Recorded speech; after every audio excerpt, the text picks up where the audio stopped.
আমাদের ফ্যামিলি মারধর করে আমাদের বাড়ি থেকে তারাই দিছে, তারা ধরো বাড়ি দখল করে আছে। এখন আমি 3 দিন ধরে বাসায় যাইতে পারতেছি না।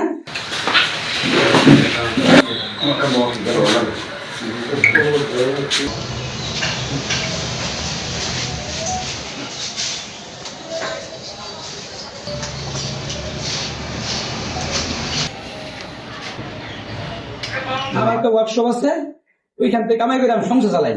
আমার কাছে জনি আর সুমন নামে সন্ত্রাসী দুইজন আমার কাছে 5 লাখ টাকা টাকা দাবি করে। আমি চাঁদা না দেওয়াতে আমার বাবাকে ধরে মারধর করে।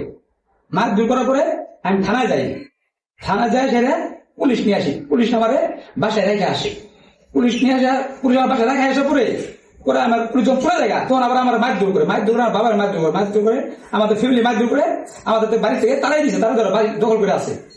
এখন আমি 3 দিন ধরে বাসায় যাইতে পারতেছি না। আমার জীবন নিশ্চয়তা না, আবার তার মেরা ফেলাবে টাকার জন্য। আমি এটা আইনগত ভাবে এই 2 সন্ত্রাসী গ্রেফতার চাই।